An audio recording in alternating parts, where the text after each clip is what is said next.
দেশের বাইরে যাওয়ার জন্য প্রথমেই যে ডকুমেন্টস দরকার হয় সেটি হলো একটি ভ্যালিড পাসপোর্ট।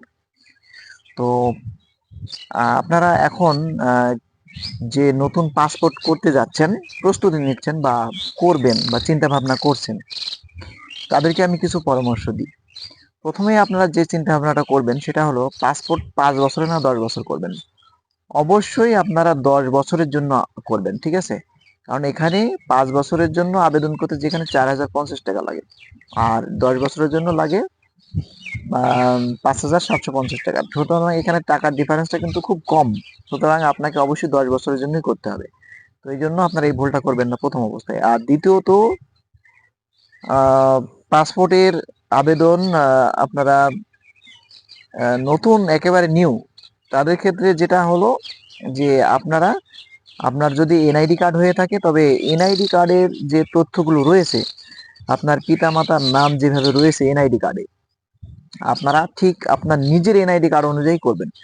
এখন আপনার পিতার এনআইডি কার্ডে রয়েছে মোহাম্মদ শফিকুল আলম, আর আপনার নিজের এনআইডি কার্ডে পিতার নাম দেয়া রয়েছে দেখেন মোহাম্মদ শফিকুল আলী। আপনাকে অবশ্যই মোহাম্মদ শফিকুল আলী দিতে হবে। এই পাসপোর্টের ফর্ম পূরণ করার ক্ষেত্রে এই ভুলটা করবেন না, তাহলে কিন্তু আবেদন রিজেক্ট হবে। এটা মনে রাখবেন, আপনার নিজের এনআইডি কার্ডে যা আছে সেভাবেই দিবেন, সেটা পিতার আইডি কার্ডের যে নামই থাক না কেন, সেটা এখানে কোনো ফ্যাক্ট না নতুন পাসপোর্ট আবেদন করার ক্ষেত্রে, ঠিক আছে? এই জন্য নিজের এনআইডি কার্ডের তথ্য যেভাবে আছে সেভাবে আবেদন করবেন।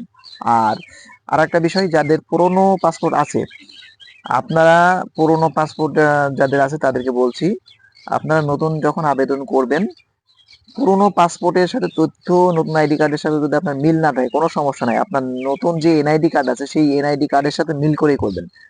পুরনো পাসপোর্ট আছে এই তথ্য যেন গোপন করবেন না, এটা কিন্তু খুবই মানে মারাত্মক সমস্যা। যদি আপনি পুরাতন পাসপোর্ট আছে এই তথ্য গোপন করেন, যে আপনার পুরনো পাসপোর্টে বিভিন্ন ধরনের ভুল আছে, মায়ের নাম গ্রামের নাম ভুল ভুল আছে, এই জন্য আমি বলবো যে আমার পাসপোর্ট নাই, আমি নতুন করে যেহেতু করবো।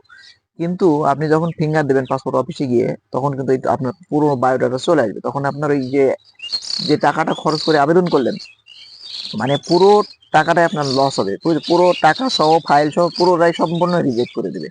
এই জন্য পুরোনো পাসপোর্টের তথ্য আপনি অবশ্যই আপনাকে দিতে হবে, বিশেষ করে পাসপোর্টের নাম্বারটা লাগবে।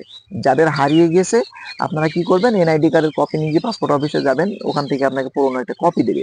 সেই কপি অনুযায়ী থানায় একটা জিডি করবেন, জিডি করে নতুন আবেদন করবেন, ব্যাস ঝামেলা শেষ। কিন্তু পুরোনো পাসপোর্টের তথ্য গোপন করলে আপনার টাকাটা নষ্ট হবে। তো মোটামুটি এই ধাপগুলো মেনে চললে মোটামুটি আপনার নতুন একটা পাসপোর্টের আবেদন করবেন, ভালোভাবে আপনি পাসপোর্টটি পেয়ে যাবেন আশা